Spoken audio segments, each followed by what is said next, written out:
여기는 용산 대통령실 앞입니다. 언론 비상시국회의 등이 긴급 성명을 발표합니다.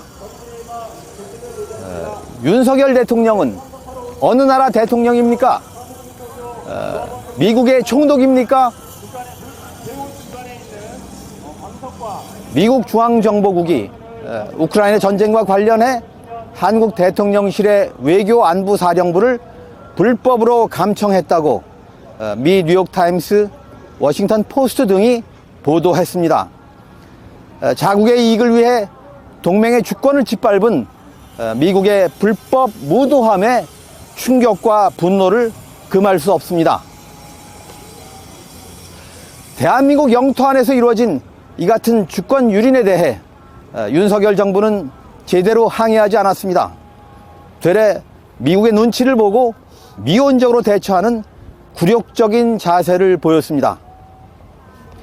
숙미 4대주에 빠진 윤 정부를 우리는 주권자의 이름으로 강력히 규탄합니다.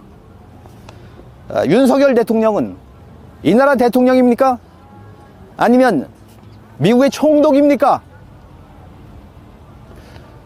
미국 SNS에 대대적으로 유출된 미 국방부의 비밀 문서엔 우크라이나에 대한 미국의 무기 지원 요청과 관련해 김성한 전 안보실장과 이문희 전 외교비서관이 나눈 대화가 실려 있습니다. 이 전 비서관은 전쟁 중인 국가에 살상무기를 지원하지 않는다는 기존의 정책을 어길 수 없다고 보고했습니다. 김 전 안보실장은 폴란드를 통한 우회 지원을 대안으로 제시했습니다. 대통령실 관계자는 이와 관련해 미국과 필요한 협의를 할 예정이라고 밝혔습니다. 그러면서도 한미동맹을 근본적으로 흔들 일이 아니다. 우크라이나에 무기를 제공하지 않겠다는 정부 입장엔 변화가 없다고 덧붙였습니다. 미 정부에 항의하거나 진상 파악을 요청할 계획이 있느냐는 질문에는 과거의 전례와 다른 나라의 사례를 검토해 보겠다고 답했습니다. 심지어 용산 대통령실 도감청 의혹은 터무니없는 거짓이라고 입장을 밝혀서 국가안보실 도감청 의혹 자체를 전면 부인했습니다. 주권국 정부로서의 당당함이라고는 눈 씻고도 찾을 수 없는 참으로 한심하고 한가한 자세입니다. 자주 독립국인 대한민국을 미국의 속국으로 생각하지 않는 한 국민의 공복이 이토록 비굴하고 굴욕적이지는 않을 겁니다.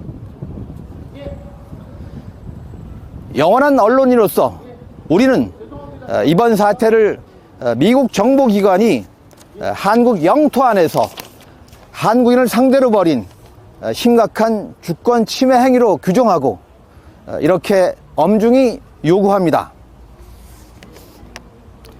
1. 바이든 미 행정부는 대한민국의 주권을 침해한 도청 행위에 대해 즉각 사과하라. 2. 윤석열 정부와 대한민국 국회는 당장 조사기구를 구성해서 도청의 진상을 파악하고 재발 방지 대책을 마련하라. 3. 윤석열 대통령은 미국 국빈 방문을 코앞에 두고 안보실장과 외교비서관을 해임한 것이 미국의 우크라이나 무기 지원 요청과 관련이 있는지 국민에게 진실을 밝히라. 4. 윤석열 대통령은 미국의 사과와 재발 방지 약속을 받아낼 때까지 국빈 방문을 연기하라. 5. 윤석열 대통령은 전쟁에 끌어들여서 한반도의 평화를 해치고 국민의 생명과 재산을 위협하는 미국의 우크라이나 전쟁 살상무기 지원 요청을 단호히 거부하라.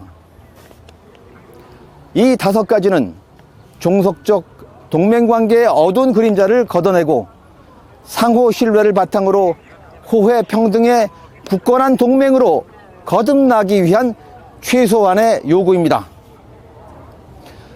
우리는 또 과거 미국 정부가 박근혜 정부에 압력을 가해 일본군의 성노예라는 반인륜적 전쟁 범죄를 역사에서 지우는 한일 위안부 합의를 강요한 것을 또렷이 기억합니다.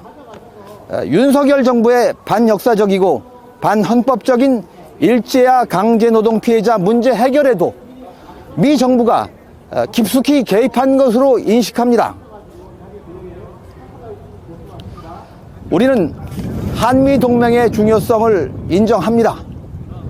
동시에 한국을 미일 동맹의 예속적 파트너로 삼으려는 미국의 한미일 군사동맹이 북중러 군사동맹과의 첨예한 대립을 불러서 전쟁 위기를 부추기고 군국주의 일본의 부활을 자극할 것을 우려합니다.